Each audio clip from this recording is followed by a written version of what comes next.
Let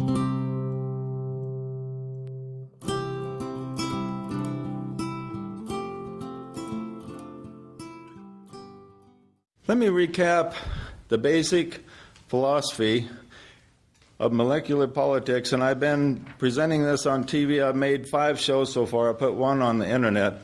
I'm going to put the other 4 on shortly, and I'll be producing 1 a week throughout the summer. And I'm debating, whether to continue it after that.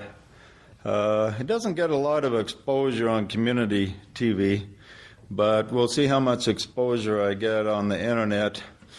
But I've got some other ideas as to how to promote it, and of course when I publish my book, that will help. But let me recap basically how it works. The principle is this, or the idea is this, is that we have a republic. And in the republic, we elect representatives that are supposed to go to Congress and represent the will of the people. The basic idea of the founders was, if we get together and we represent the most intelligent, the cream of the crop, and they go to Congress, they will actually be able to make more intelligent decisions than the average people, and so we'll have the best possible government. Now, Jefferson was really interested in a majority rule type thing, but it was impractical, and even Jefferson acknowledged that it was impractical because, how in the world are you going to poll or get votes from the majority on issue by issue? It was virtually impossible. And so even the majority rule type people like Jefferson and a handful of others acquiesced to the representative government, because that was really the only government that was practical. So it was as close to a participatory government as was possible to create at that time. And what swayed everybody into going with the idea was that we're going to just send the cream of the crop in there. We'll take the most intelligent people that we can find, more intelligent than just the average farmer out there taking care of his kids, but we'll take the cream of the crop. And intelligent people, kind of people that are still hardworking, people that understand the working by the sweat of the brow and all that. But we're going to get the most intelligent people, send them in there, and they're going to make such good decisions that the majority of the people will think, we're represented pretty good by these guys. These guys are pretty smart. They're more informed than we are, and so we're pretty happy. And for the first, when we first started our government, that's a little bit the way the people felt. People felt that, we do have the cream of the crop in there. Some people were always dissatisfied. You never get everybody happy with any government, no matter how good it is. After all, everybody wasn't happy with Jesus. I mean, they were so unhappy with him, they crucified him. So you can't, even if you get the most ideal people in, a certain number of people are going to grumble about it. But what's happened is we've had all kinds of influences creep into our government that have interfered with our representatives representing the people. And I'll just name a few really quick. Number one, when they get in, the party leaders get a hold of them first thing. And they say, hey, we got this bill coming up. You going to vote with the party, or are you going to vote with those stupid guys from the other party? Oh, I don't know. I'm going to make my own decision. Well, if you don't go along, you're not going to get any support for your next election. We'll make sure you don't get finances. We'll make sure you don't get support. So, while you're in here, you got to play the game. You got to learn the rules, how things work here in Washington, D.C. Are you going to vote with, the majority leaders or not? Well, I'll see what I can do, So he's got that strong pressure on him. And when he votes with what the party leaders want him to vote, is he representing the people back home? No, he's not representing the people back home. And when this happens, sometimes the people back home are happy with what the majority leaders want, but sometimes they aren't. And so oftentimes people back home feel that they are not being represented properly. Now, there's lots of other ways. I listed 9 altogether, but just name a couple others here. The lobbyists. The lobbyists come in and they'll take the guy and they'll wine and they'll dine him and they'll say, well, now we become really good friends, you know, and we bought you this trip to the Caribbean kind of under the table. There's a couple favors we ask of you guys. So the lobbyists make really good friends with these guys. They visit them quite often, and they do them favors that are really worth a lot of money, but you can't really pin onto the congressman taking money because it's done in such subtle ways. But they get a lot of benefits from these lobbyists. And so the lobbyists come in and say, you know, we need a favor. We got this bill coming up. We need you to vote for this bill. We need the funding from this bill. So us taxpayers have to supply all this funding, and our congressman goes along with it, and he doesn't hardly hear anything from the folks back home, because maybe the folks back home, the bill was so under the table and ill-publicized that the folks back home don't even know about it. They all of a sudden they read in the paper, congressman votes on bill. What? I didn't even know that bill was up for grabs. You know, I never even had a chance to write a letter about it.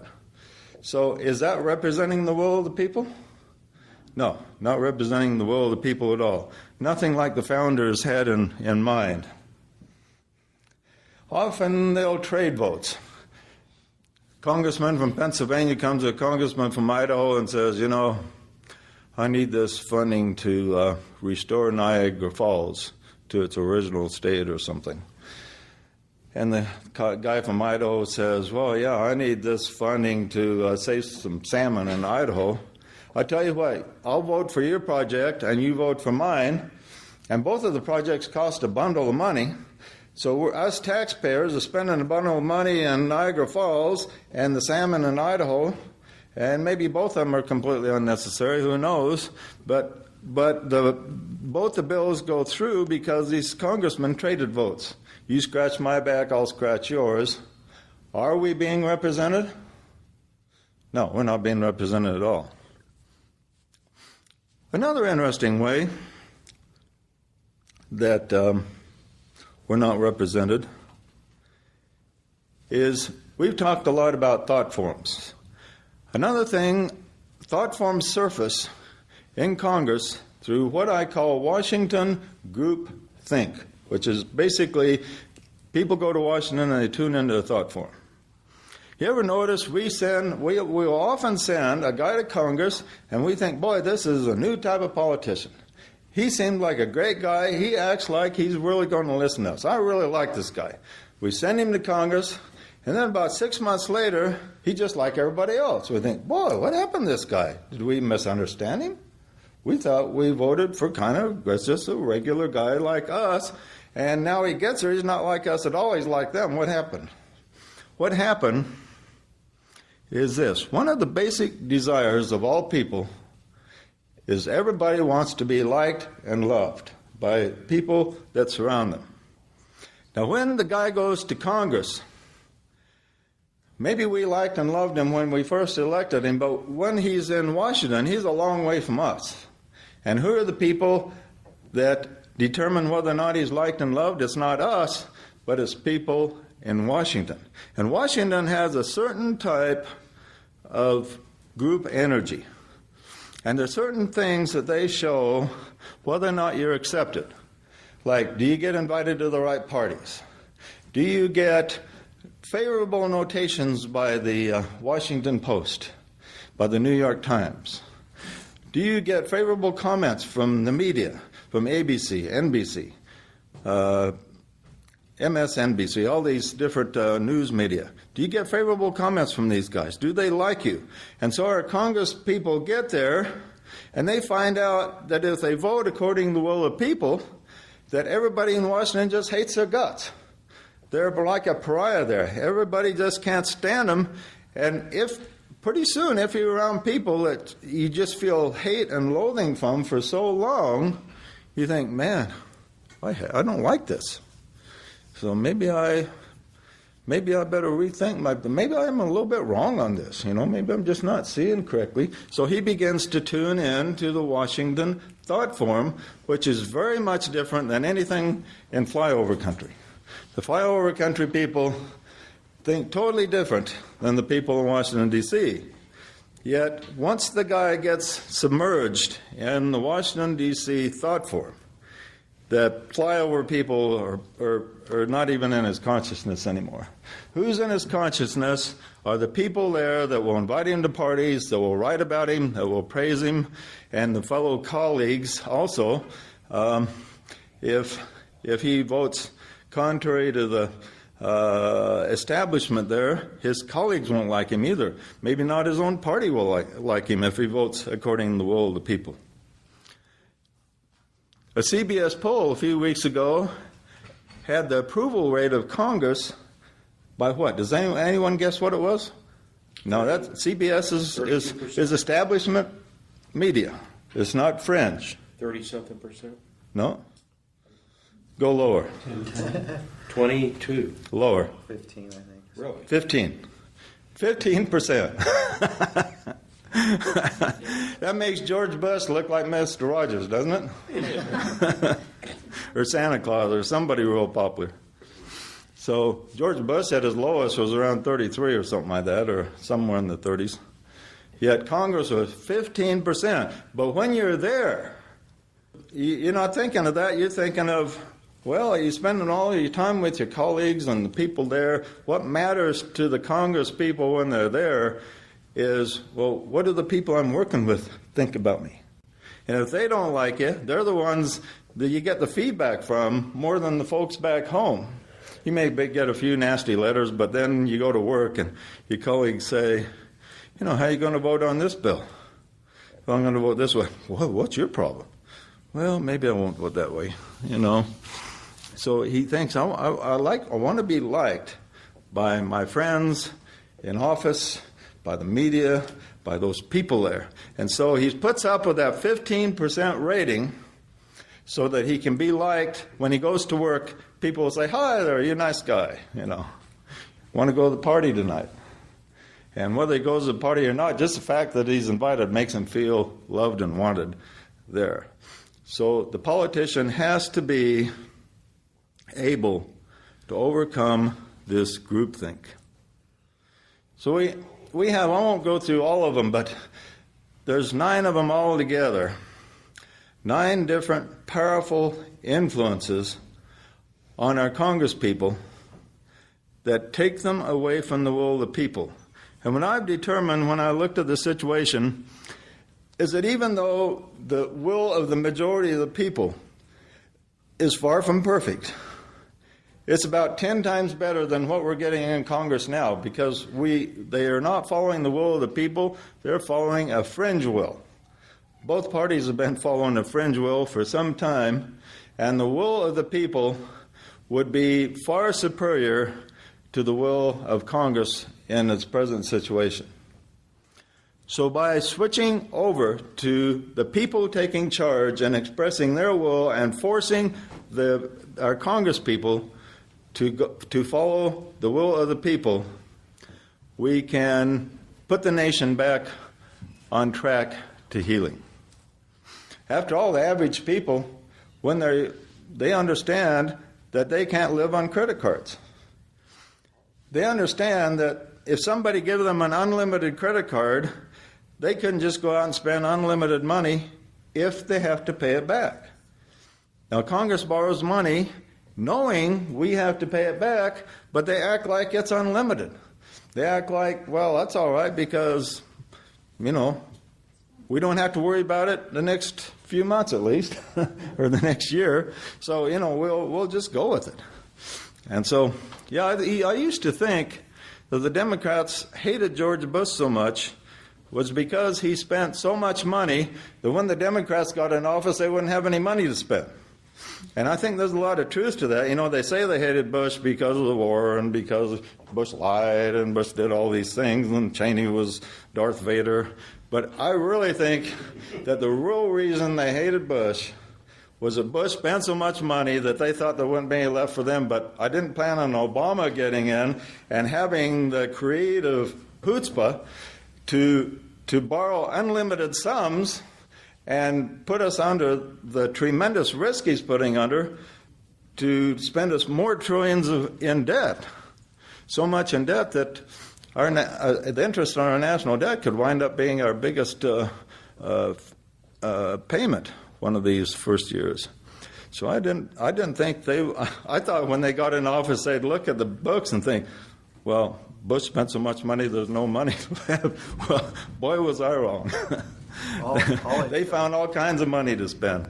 All income tax goes to the national debt, doesn't go for any government services, doesn't cover it, so they borrow more money just to pay the interest on the debt. So it's impossible to ever pay the debt off being in that situation. Yeah, but the only way we're going to pay the debt off is through inflation and pay it off with inflationary dollars.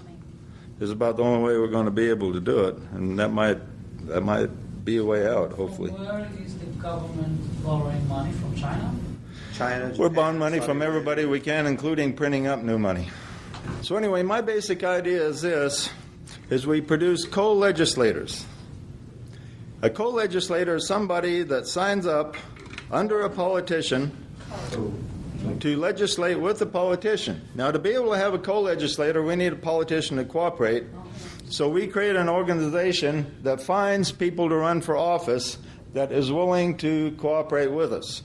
So let's say we trust old Blaine over there, so we approach him and say, Blaine, if we put you in office as a senator or representative, are you willing to make a commitment that you will vote according to the will of your co-legislators?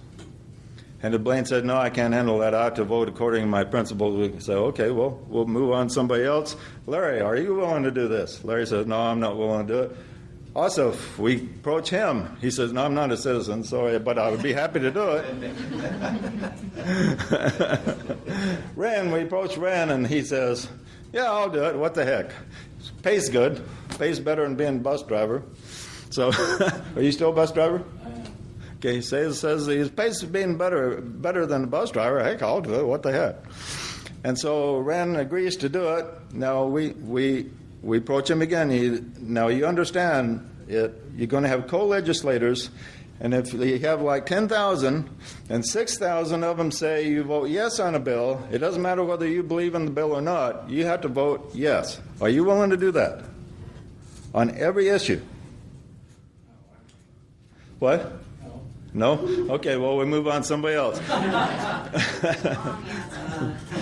And so we find somebody that says yes. Yes, I'm willing to vote on every issue according to the will of the people. It doesn't matter. These be like spiritually advanced, or could they be? No, it doesn't matter. We don't look at spiritually advanced. We don't look at smartness. We just look at honesty. The person willing to give his word and follow through on his word. So why should it be a human being? It can be a machine. No, machine can't do it. Because once he gets in, he has to be a teacher. Okay? Yeah, he has to teach his constituents.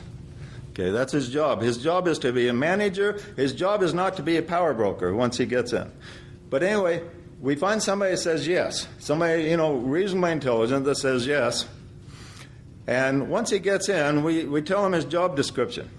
The job description that our congressmen think they have now is to spend our money and find ways to tax us more so they can have more money to spend. That's what they think their job description is. We have to change their job description. We tell the guy, okay, your job description is not to spend money, not to tax us, but to get in and vote according to the will of the people no matter what happens, no matter which lobbyist comes and tries to twist your arm, no matter which party leader tries to twist your arm, no matter who invites you to parties, no matter what media people write about you, you vote according to the will of the people. Are you willing to do that? I'd be willing to yes. do that. What? I'd be willing to do that. You'd be willing to do it now? Okay. Especially. Okay. Well, what if the will of the people is wrong? You still got to do it. Educate the people. Right. So that's what you do. So he becomes, we tell him your new job description is a teacher and a manager. Those are two important jobs. Every business person, his job isn't to spend money and to take money from the employees. His job is to manage and to teach and to educate. That's what people do in business. So we want you to do in Congress what every good businessman does in business. Teach, educate the people, and manage them. Okay, so he gets in. When a bill comes up, you read it over, figure out if you like it or not. And if you think your co-legislators are not going to favor it, but you do favor it, well, maybe you see something that they don't see. So your job is to educate them. So say this bill is coming up on the spending project where we're going to have to fork out $1 billion on something, and you think it's worth it, but you're afraid your co-legislators will vote no. So your job is then to educate them. So on the internet, you present this bill, and you say, now here's the 10 reasons why I think you, my co-legislators, should support me voting for this bill. So he educates them. And if he makes sense, anytime you make sense to the average people, the majority will usually vote correctly. The majority almost always see correctly once the pure facts are out there for them to see. It's only when they're deceived, when you get a tyrant in control, the first thing he does is take charge of the press. So the information, wrong information, is filtered down to the people, and that way they can be controlled. They can only be controlled when they don't receive correct information. But when people receive correct information, they will almost always vote in a common sense way. So if he's a good educator, and if the bill is important, if the $1 billion is important to spend, he will be able to convince his co-legislators. Now, it could be he's wrong, but so he calls for a vote, and whatever his co-legislators say, if they say yes, then he votes yes. If they say no, he votes no. But he has his chance to sway them. He has to try to talk him into it if he really believes in voting yes or no on a certain bill. So he manages, he filters information, he writes up his proposal, why a bill is good or bad, and he tries to influence his co-legislators properly. But the common sense people, once they get the facts out there, if their representatives trying to pull the wool over their eyes and just going along with party leaders or lobbyists or somebody like that or large corporations, the average people is going to smell the coffee, and they're going to vote normally a common sense way. The Book of Mormon makes a real interesting statement around this. It says that the majority of the people will generally pick the right path. It says, but if the time ever comes that the majority of the people select the wrong path, he says, then they are nigh unto destruction. In other words, the only time that the majority of the people, on the average, will pick the wrong path will be when they're nigh unto destruction, when they're ready to be, when destruction is imminent. In other words, the people themselves are so corrupt that the best thing that can happen to them is to be destroyed and start over again. And that happens with many civilizations. If a civilization becomes entirely corrupt, then it's possible that the majority of the people will be corrupt too. But if the majority of the people is corrupt, then our representatives will even be more corrupt. But we're at the point right now to where the majority of the people still have some common sense. If we let this continue long enough, the majority of the people will even be lost. So the turnaround has to happen within a generation, or the majority could be lost. So anyway, I'm trying to present this idea. I've made these TV shows, and I got my book coming out soon. And another idea I had, I've been mulling over starting a local group and exactly how to do it. Kind of the idea came to me is to kind of do it by the party plan, the way Curtis used to sell pots and pans. You ever go to one of those pots and pans meetings? He used to be a champion salesman of pots and pans, and had these meetings where he cooks everybody a meal in this waterless cookware, and it tasted so good that usually sold a couple of sets, and then somebody who bought them would hold another party. Well, we could do, that's one idea I was thinking of doing this on the party plan. Find somebody interested in this idea. He holds a party, and I go speak at it, and we have maybe 20 couples there, or 20, 40 people or whatever, and then somebody else who's enthused holds another party, and we keep that going, and then I duplicate myself, find other people capable of, motivating people, and then spread this. Now, you guys, anyone that wants to take up the banner in their local area can do the same thing. Watch, read everything I've written on it, and then promote it. But anyway, that was one idea that I had in mind. Another idea is just to start holding meetings and invite people to it and see if it grows. And once we get, a handful of really good local people, then we can start looking for a politician to commit himself, and then start raising funds to finance a molecular politician's election. And once one person gets in that's committed to the molecular politics, just one person, it's going to get national media attention. People are going to say, is this the new type of politics or something like this? I can just see the headline now. And once people get a gist that they can take charge and make their will felt on Congress, then I believe there's going to be a revolution in this country, that a lot of people will rise up that's never done anything, never even marched in a Tea Party, and they will want to take charge and set this government in order. So the first thing, and the most pressing thing, is this overspending, because almost everybody realizes, even the most liberal person, well, maybe not the most liberal, but many liberal people understand that you can't overspend forever. Sooner or later, we got to tighten the reins. If we, as a family, cannot live unlimitedly on credit cards and then get more credit cards and then get more credit cards, we can't do that forever. Well, our government can't do it forever either. Remember what happened to the Weimar Republic in Germany. They used to take a wheelbarrow of money to the grocery store just to buy a loaf of bread, and when they got paid, they had to go shopping immediately after they got paid, because if they waited a few hours, their money would be worth less. That's how the inflation got so bad in Germany that their money was devalued daily. I think the last bills they had was worth like 1 trillion marks or something like that. They had the largest bill ever printed in history. Zimbabwe has, I don't know if it's trillion, but I know they have $1 billion bills. Oh, do they? $1 billion bill. I did not know that. Nobody will take them, though, and They can count. nobody anywhere will take them. So I was telling Sharon last night that I heard on ABC News, Diane Sawyer, that they're not allowing Obama, for instance, he wanted $60 million or $1 billion for teachers. Believe me, it's not million. It's always at least billion. Or trillion, whatever. It's billion or trillion when Obama speaks. But he wanted 60-something billion dollars for teachers around the country, and they turned it down. Yeah, I think the only money the government should give help with is unemployment. They didn't, You know. they didn't extend it. They didn't? Well, I feel sorry for the people then. There's some, I mean, No, 'Cause they nixed that too. That's one thing that is helping people, is unemployment insurance. But a lot of this stuff, just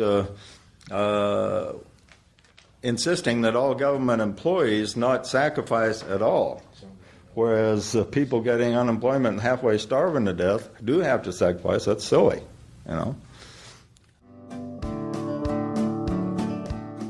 What we all want is the will of everybody. It doesn't matter what party. So if it doesn't matter if a Republican or a Democrat gets in. If a Democrat gets in and he commits to it, then if it's some type of Republican proposal and the co-legislators vote yes, he has to vote yes. As if a Republican gets in and a Democratic proposal comes forth, the co-legislators vote for it, then he has to vote for it. So, I guess my question really Yeah. is, if this was created, a system, a website, whatever, where the co-legislators for a specific, I guess, geographic area Yeah. that were registered voters in that area could voice their will or vote on issues, I guess, in this system. What would prevent polarization from happening, which tends to happen in any environment, to where maybe mostly Republicans go into the system, and then the Democrats say, that's the Republican system, that's Fox News. We're going to go and make our own CNN. Well, it wouldn't be like it though. If they made their own, where only Democrats could vote in it, that's not the will of the people. It has to be both parties involved. And maybe one party will be more enthused than another because one party maybe represents the will of the people more than the other party.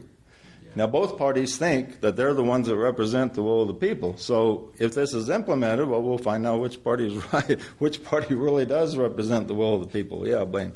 One of the concerns that I have is about 95 to 98% of everything that Congress votes on is completely outside their scope that's laid out in the Constitution. And so how, and maybe you address this, I don't know, how do you, what I want to see is I want to see what's voted on limited. And that was one of the original main intentions of a republic in the Constitution, was to limit what the government. So you're saying that a lot of the bills are unconstitutional? Well, yeah, but to go further than that, like Congress, in my opinion, doesn't have any right to vote on a bill that tells me I got to wear a seatbelt, or what kind of health care I got to buy, or what kind of plant I grow in my backyard. Well, we can tackle that next. See, we have to do one step at a time.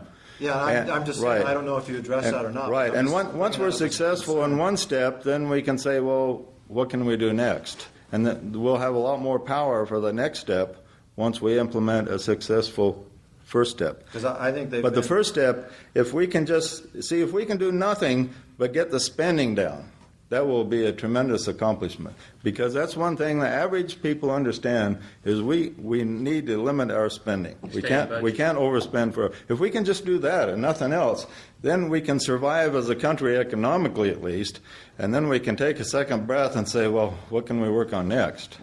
But there's lots of other things too, but in my mind the economy is super important.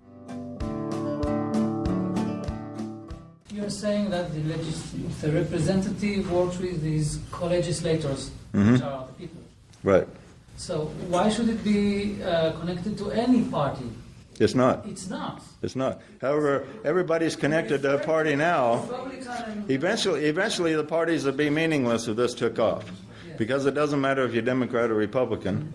But initially they would be Democrat or Republican because that's what we're used to. It doesn't matter now, so what the hell? Yeah, it doesn't matter a lot now.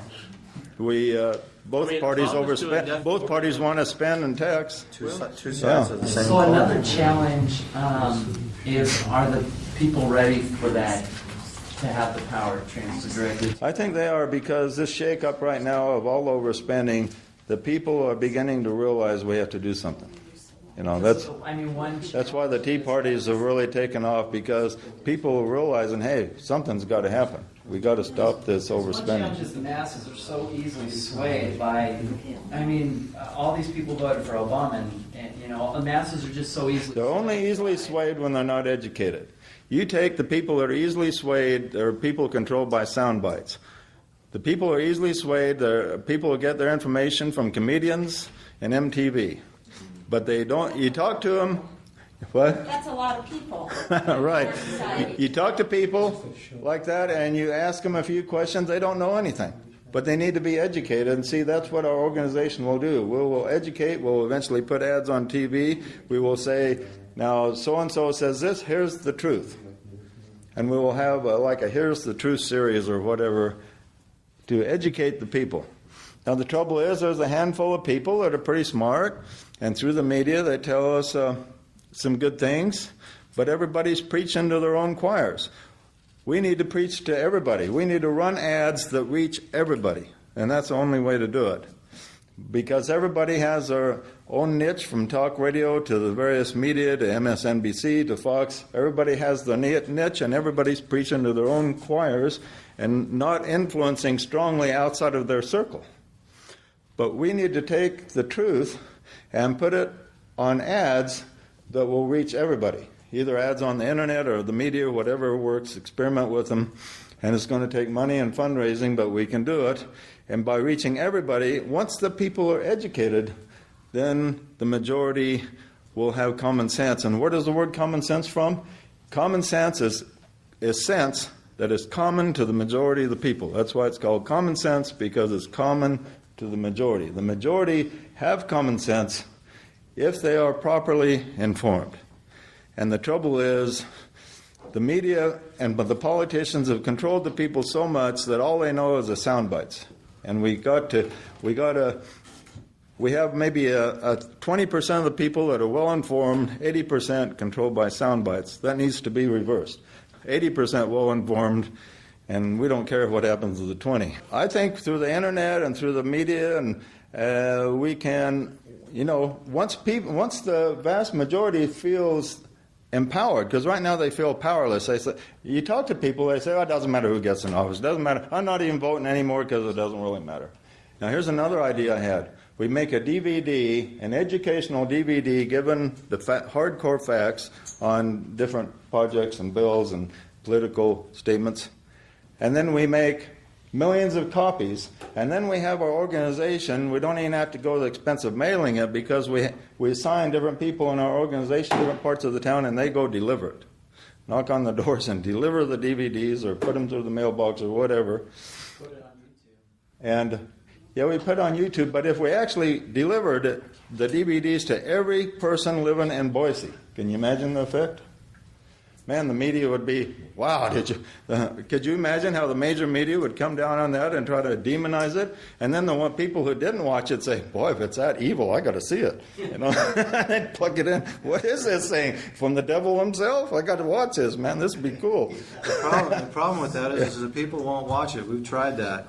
Yeah. They won't. You need. They're Here's skeptical. the thing. But People come. Well, some would and some wouldn't. We'll experiment with a lot of things. I think the DVD would have power, but also the direct advertisement, so they're watching 24 or whatever, or Desperate Housewives, and all of a sudden comes on, there's our 1-minute ad, say, now you've heard this, here's the truth.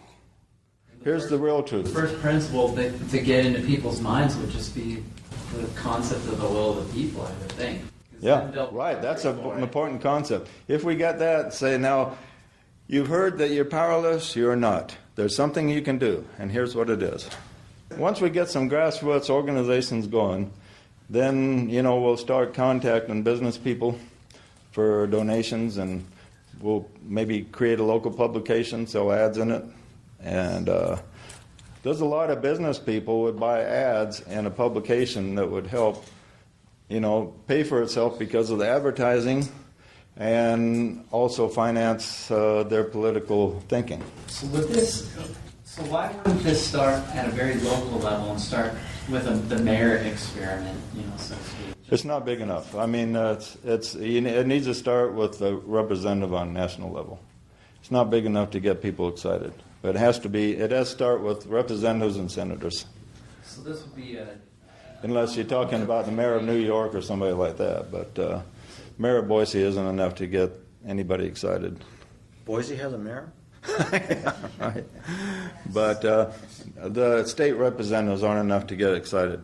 But once we get it done with permeates in the national level, then it'll filter down to the local levels. But we got to start. We got to first of all. The first person we'll do it with will probably be a representative somewhere. Maybe Idaho. Idaho is the most conservative state in the United States, they say. Boise. Yeah, Boise's pretty liberal. Like I said the other day or yesterday, remember, you tune into the will of God. It's going to happen whether you do it or somebody else does it. This is the future. It will be done. I would like to be a part of it, but if I'm not, other people are going to step in and do it. It will be done. There's a lot of people with quite a bit of money that would support this concept if they feel it could put the nation on a good, sound financial footing. Because every business in the country has a vested interest in getting the nation on sound financial footing, because if we collapse, every nation, every business in the country is going to be hurt. Thanks for listening to the New Age Christian Synthesis podcast. If what you heard rang true for you, or you're interested in finding out more, please visit J.J. Dewey's website at freeread.com